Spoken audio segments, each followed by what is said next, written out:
Elon Musk की electric car company Tesla ने आखिरकार भारत में अपनी एंट्री कर ली।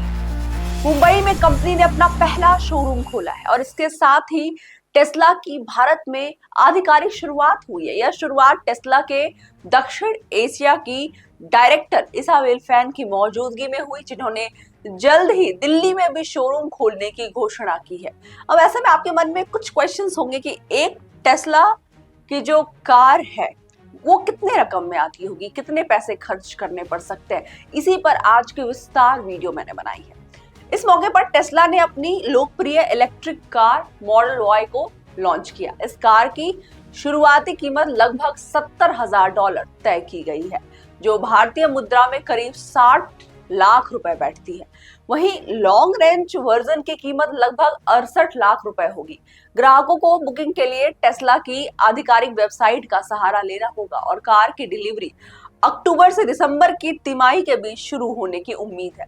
एक विकल्प के रूप में ग्राहक 6 लाख रुपए अतिरिक्त खर्च कर टेस्ला की फुल सेल्फ ड्राइविंग सुविधा भी चुन सकते हैं, जिसमें भविष्य में ऐसे अपडेट शामिल होंगे जो वाहन को लगभग पूरी तरह से स्वचालित रूप से चलाने में सक्षम बनाएंगे। हालांकि भारत में टेस्ला की कीमत अन्य देशों की तुलना में कहीं अधिक है। उदाहरण के लिए यही कार अमेरिका में लगभग 39 लाख रुपए, चीन में 32 लाख रुपए और जर्मनी में करीब 39,50,000 रुपए में उपलब्ध है। इसका बड़ा कारण है भारत में इलेक्ट्रिक व्हीकल्स पर भारी आयात शुल्क। भारत में ऐसी कारों पर लगभग 70% आयात शुल्क और 30% लग्जरी टैक्स लगाया जाता है, जिससे कार की कीमत दोगुनी के करीब पहुंच जाती है। टेस्ला की भारत में रणनीति साफ है। कंपनी सीधे प्रीमियम इलेक्ट्रिक सेगमेंट को टारगेट कर रही है, जो देश के कुल ऑटोमोबाइल बाजार का मात्र 4% हिस्सा है। इसलिए टेस्ला की सीधी प्रतिस्पर्धा टाटा या महिंद्रा जैसी घरेलू कंपनियों से नहीं, बल्कि BMW और मर्सिडीज बेंज जैसी विदेशी प्रीमियम ब्रांड से होगी। टेस्ला की यह रणनीति ऐसे समय आई है जब कंपनी विश्व स्तर पर बिक्री में गिरावट और उत्पादन क्षमता के दबाव से जूझ रही है। भले ही भारत में कारों की कीमत ऊंची है, फिर भी टेस्ला यहां संभावनाएं देख रही है। इसका एक संकेत यह भी है कि भारत और अमेरिका के बीच व्यापार को लेकर बातचीत चल रही है, जिससे भविष्य में शुल्कों में कुछ राहत मिल सकती है। टेस्ला भारत के लार्ज मास मार्केट को नहीं बदलेगी, क्योंकि यह अधिकतर बिकने वाली कारें 10 लाख से नीचे की होती है। फिर भी भारत में हर प्राइस रेंज पर ग्राहक है। इसी वजह से टेस्ला के लिए भी बाजार की संभावना बनी हुई है। फिलहाल मुंबई में जो टेस्ला मॉडल वाई प्रदर्शित की गई है वह चीन में बनी है और वहां की फैक्ट्रियों में राइट हैंड ड्राइव गाड़ियां नहीं बनती है।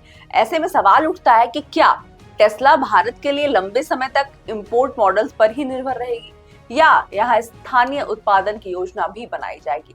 महाराष्ट्र के मुख्यमंत्री देवेंद्र फडणवीस ने इस अवसर पर उम्मीद जताई कि भविष्य में टेस्ला भारत में रिसर्च एंड डेवलपमेंट और मैन्युफैक्चरिंग यूनिट शुरू करेगी।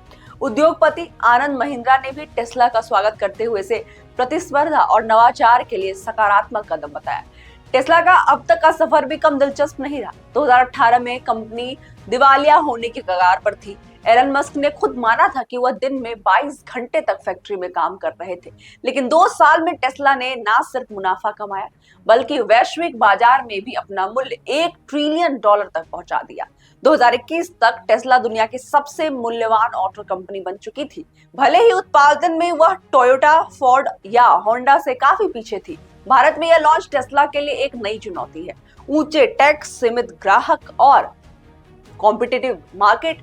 क्या टेस्ला यहाँ टिक पाएगी? इसका जवाब समय देगा, लेकिन इतना तय है कि भारत में इलेक्ट्रिक वाहनों के भविष्य को देखकर यह लॉन्च एक दिशा निर्देश जरूर देगा। तो ये थी कि आखिर टेस्ला फाइनली भारत में अपने शोरूम को लेकर आ गई है। आपको कितनी पसंद है टेस्ला की कार? जरूर हमारे कमेंट सेक्शन में बताएं। ऐसे ही इंफॉर्मेटिव वीडियो के साथ मैं अनीशा आप तक आते रहूंगी। तब तक के लिए नेक्स्ट जेन ब्रॉडकास्ट को लाइक, शेयर और सब्सक्राइब करना ना भूलें।